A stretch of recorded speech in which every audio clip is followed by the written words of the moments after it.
Welcome to Nyaya Prasadam, sessions on jurisprudence. I am Shyam Manthana. This session is about theories of law. So let us see what are the different theories we have got. But by the way, all these sessions are meant for the people who are preparing for their law examinations. And you see, the trick of getting through the examinations is really able to remember all the points in a systematic way and then be able to reproduce in your examinations. Therefore, it is my way of preparation and the way I use it all across for my different examinations. I thought it's definitely useful for all of you, and therefore I'm sharing all these techniques with you.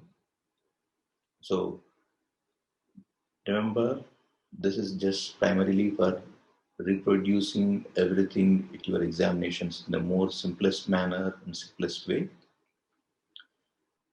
Theories are always meant for bringing something new into the place. That's what the theory is. To be able to, uh, in a regular course of time, as long as things are going absolutely smooth, and when somebody comes up with a new theory which expect or aims to bring certain amount of change in the thought process or the way they are behaving. So that's what basically a theory is. So you can remember theories of law is basically to bring something new or something change. So these changes are actually been can be remembered with a simple mnemonic: neo-realism. Remember, theories are about bringing something new in real. So you just remember with this simple mnemonic neo-realism, where the spelling of neo is slightly corrupted. Instead of N-E-O, I use the word N-I-O, neo-realism. So for where N stands for naturally, from where I get the the first theory is natural law, and then I stands for imperative, from where I get the second theory of the law, which is imperative law. And then the third one is obligatory law or law of obligation, which can be remembered or tackled to the third alphabet O. And the next what we have is neo-realism. So the next one is legal realism. So there are four different laws: natural law, imperative law. So let me repeat. There are four different laws: natural law, imperative law, law of obligation, and law of realism. We can remember all these four things with a simple word: neo-realism, where the word neo is slightly corrupted in the spelling. Instead of N-E-O, we write N-I-O. Now let us look into the details of these different theories. Let's see, in a natural law, what happens is natural law is always has been derived from the various cultures or various religions or religion texts. So that's uh, more structured around the moral grounds of the behavior, on the morality of the day-to-day behavior. So that's where the natural law had come from. And because of this morality aspect, probably the natural law has been accepted everywhere. So it has got an universal acceptability. So all around, everywhere it has been accepted. And this has not been derived, it's not been originated from any kind of legislature or any kind of political authority. So natural law has got these particular features or this particular uh, elements in it. We can remember this entire elements or entire key area, key things of natural law with another mnemonic that simply says cultures and religions. Cultures and regions are universally acceptable, but not legislatures and politics. Simple. So that the cultures and religions are universally acceptable or universally applicable across everywhere, but the legislatures, and the politics are not acceptable universally because they are limited to a particular arena or particular place of land or particular piece of the country or nation or a part of the world. So this particular mnemonic has got all the keywords in it: cultures, regions, universal acceptability, and legislatures and politics. So you remember this word, and from there you can expand the entire thing about natural law. There are pretty many number of situations where this natural law alone had appeared as a short question, which you can elaborate and enjoy. Now, let's go into the next law. The next law is the imperative law. Now, when you say imperative law, imperative law is basically it is not in sync with natural law. This is laid down by the country or the land where people are living with. And moreover, this has been enforced with an authority without having probably any logic to it. Such as, probably you have got heard about certain old laws, such as jizya tax or the tax on the beard. Had I been born in those days, I would have to pay an extra tax because I have got a beard. So it's got no logic. So it's just an imperative law where it is being decided by the particular authority and is being enforced on all the people living in a particular area. And this doesn't have any connection with the natural law.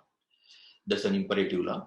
And then the next law, next theory on law is law of obligation. Now, this is an interesting thing. Law of obligation, it says that uh, it is primarily has got four elements. One is an obliger and obligee, and the presentation and a legal bond. So now, before I explain these four words, let me tell you that this law of obligation has been taken from or took birth in Roman Empire or from the Roman law. It's called as Roman law as well. So obligation is basically a duty. So where you have got a particular kind of duty to perform that makes you to oblige or to get into this obligatory law system. So it's kind of a legal bond between two for a particular item or a particular action. So the one who need to perform is the obliger, and the one who receives it is the obligee. The presentation is basically the kind of action what they are been doing or kind of action in between them. And the legal bond is that enforces all this uh, entire course of action under law of obligation. So when these obligation can be enforced in four different ways. One is contractual, where the duties are fixed by a specific contract. It can be a documentary or oral contract where it listed down who need to do what and perform what, and therefore what need to be delivered and so on. So that's a contractual way of fixing or law contractual way of looking into the law of obligation. The other aspect is torts. It's also called as delictual law of obligation, where duties are fixed by general laws of behavior, such as if you happen to damage something without probably any intention, are obliged to behave in a particular way, either to pay damages or to seek apologies if they are not very severe, or so whatsoever it is. The next one is the quasi-contractual, where the duties are regarded as contractual things. So that's that's slightly different from contractual, the one what we discussed in the beginning. When you say contractual, it not necessarily be a duty. Quasi-contractual, the difference between quasi-contractual and contractual is that the contract can be set up for a particular purpose, but then the contractual things is duties themselves are regarded as contract. The fourth one is the innomate law of obligation. Uh, so the innomate law is something that that doesn't fit in any of these three different things that we spoke some time before. This is something, a kind of obligation between the trustees towards their beneficiary, towards the beneficiary who is under their care. So this is law of obligation. Uh, this is the law of obligation under the innomate law. So we have seen the different types of laws until now, which is N for natural law, I for imperative law, and we have seen the other one is O for obligatory law or law of obligation. And the last one is the law of realism. The law of realism is something, it's treated as more like an American approach for the law. It's also, said, it's also stated that it's kind of a hard-headed, cold-eyed law. It doesn't care anything about naturality, or doesn't have any sense of any hurt towards the people involved in the disputes. This is more like a mechanical jurisprudence. It is so, do something, therefore take the particular rule under a section and do it without having any further course of getting into the details. Well, it's more disputed aspect, or a disputed, debatable subject. I don't want to say disputed, but it is definitely a debatable thing.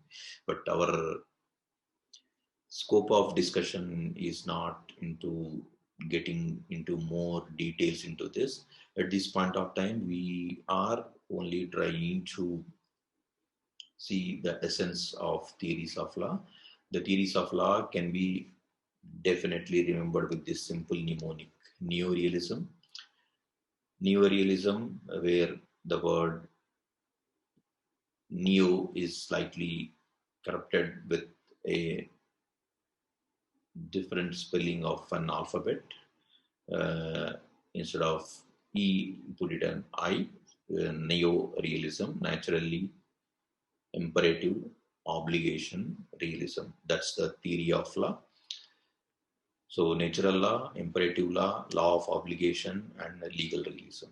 So just as simple as this, and I'm sure you'll be able to reproduce in the event if you had to answer this question in your examinations. All the best.